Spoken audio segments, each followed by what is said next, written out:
Thank you, Mr. Chris, for calling in. Good evening to you, sir. Please talk to us. Good evening, Mr. NWATCH, and good evening, everybody in the panel. My name is Chris. I'm calling from Dublin. Can you hear me, please? Yes, we can. Thank you, sir. Please talk to us. Good evening, Mr. NWATCH. I think I just have to be very direct. I've been following the program. And first of all, Mr. NWATCH, I want to salute your courage, your effort, your strength, and your zeal. Because a lot of people will not understand what it takes for a typical Benin man to bring out this kind of topic and expose this topic for people to discuss, a topic that has to do with the Oba. When the news first broke, the first thing that came to my mind was that I'm going to see if I was going to see the reaction of Mr. NWATCH to this very topic. And I was surprised that you brought out the topic. Only that alone actually proves that you are truly a credible person that everybody ought to rally around. Because people that are not Benin, they will not directly understand what it takes for you to bring out a topic like this to discuss.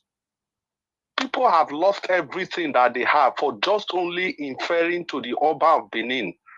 And now you are bold enough to do this.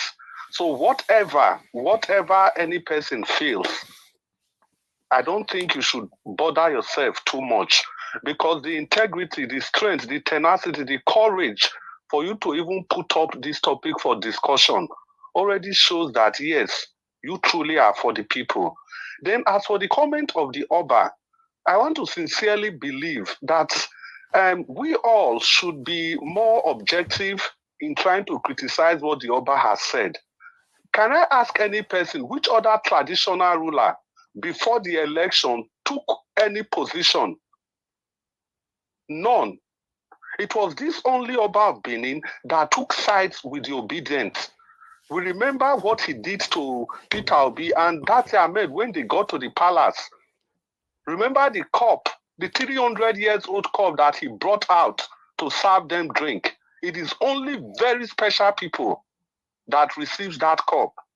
He was the only person that took side before the election. Now, if you follow the story very well, you understand that the Oba didn't still support this government, not until after the judgment of the Supreme Court.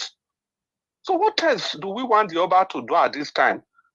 To still continue fighting? The elections are over.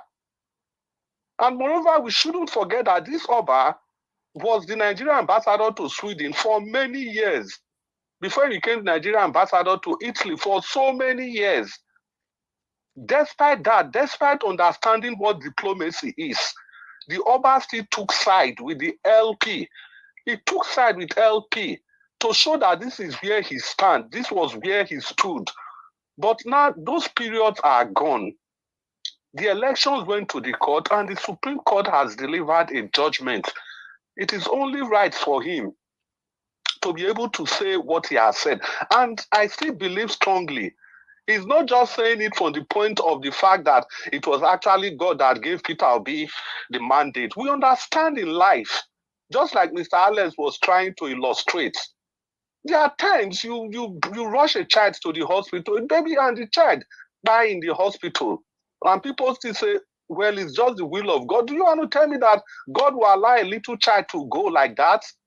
That must have been when you have done everything possible to save that child and you cannot save the child. You cannot conclude that it is the will of God. It's not when you didn't do anything, the child is sick. You allow the child to be sick and the child finally die before you now start saying it's the will of God. When the child was sick, the child was rushed to the hospital. You did everything. Exactly the same thing the Oba did. When Nigeria needed change, well, he came out, supported Peter Obi at the risk, at the detriment of everything. But when everything he did failed, just like people would tell a parent that has just lost their child, leave it is the will of God. That is exactly the angle the Oba is coming from. Assuming he didn't do anything to rescue the nation, assuming he didn't do anything to stand against Tinubu, then at the end of the day, just came out to say it's the will of God. Just like the sick child, you didn't do anything to rescue the child. And when the child now dies, you say it's the will of God. If you have done everything, that's when you have the right to say it's the will of God. And that's exactly what the Oba has done. He has done everything. He was partisan. And remember, in our constitution, traditional rulers, they are not supposed to be partisan. But the great king, he was partisan. It was obvious to everybody. The kind of reception he gave Peter Obi and Dati Ahmed, he never gave that to any other. Even at at a point, the other presidential candidate, they weren't even willing to come to the palace. At what stage did the others when did they even come to see the Oba? After the warm reception he gave to Peter Obi and the rest, the others were reluctant because they knew where he stood. And for all of us that are talking, see, okay, let me just quickly round up. It is okay to say Edo State is the capital of obedience. Let me tell you, if the Oba didn't stand for that, it can never happen. It's as simple as that. Mr. NWATCH, I thank you. I salute you for the courage to even bring up this topic. You are a man of your word. Thank you very much for the opportunity to contribute. Thank you. God bless you. Thank you so much.